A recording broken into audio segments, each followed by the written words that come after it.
카톡의 다양한 기능 중 단체방은 정말 멋진 방법입니다. 여러 사람과 소통할 뿐 아니라 나를 여러 사람에게 알리는 가장 효과적인 방법이기도 합니다. 특히 저같이 교육하는 사람에게는 정말 유익한 것이 이 단체방입니다. 그러나 아무리 좋은 기능을 가지고 있다고 하더라도 사용하는 사람이 잘 사용하지 못한다면 어려움을 겪게 마련입니다. 이런 어려움을 겪지 않으려면 잘 알아야 합니다. 특히 리더가 잘 알아야만 여러 사람이 고생하지 않게 됩니다. 여러분이 겪고 있는 문제 대부분은 팀 채팅을 사용하면 해결됩니다. 물론 기존 단체방을 팀 채팅으로 바꾸기도 아주 쉽습니다. 그러나 이 방법을 몰라 엄두도 내지 못하는 분이 정말 많습니다. 30초도 안 돼서 수백 명의 단체방을 팀 채팅으로 바꿀 수 있는데 말입니다. 이 방법에 대해 잠시 복습하는 시간을 갖겠습니다. 해당 단체방에 들어갑니다. 오른쪽 위 3선을 누르면 가입자가 나옵니다. 제일 아래로 내리면 채팅방 다시 만들기가 나옵니다. 그걸 누르고 팀 채팅을 선택합니다.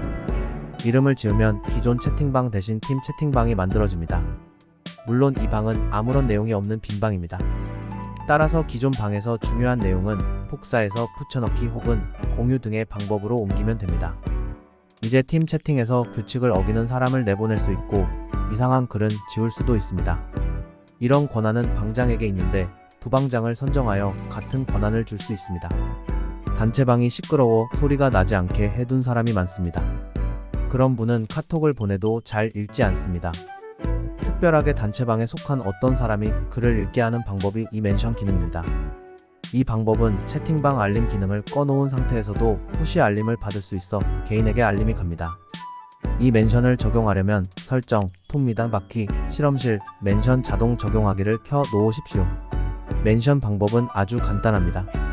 단체방에 글을 쓸 때를 누르면 단체방에 속한 사람이 나옵니다. 그중 원하는 사람을 선택하고 글을 쓰면 특별하게 그 사람이 글을 읽을 가능성이 커집니다. 올 하면 모든 이들이 멘션됩니다. 우리 모두 SNS 사용에 대한 어떤 교육을 받은 적도 없이 갑자기 사용하게 되었습니다. 따라서 단체방의 예의에 대해 배운 적이 없습니다. 단체방은 만든 사람이 분명한 목적을 가지고 만들었을 것입니다. 따라서 만든 사람의 의도에 잘 따라야만 합니다. 내가 좋은 것이 타인에게 좋은 일이라 단정할 수는 없기 때문입니다. SNS에서 가장 중요한 것은 타인을 위한 배려입니다.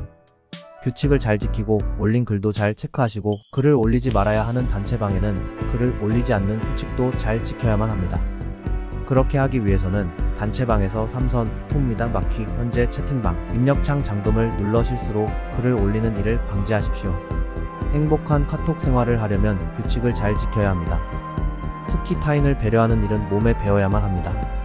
감사도 많이 하시고요. 감사합니다.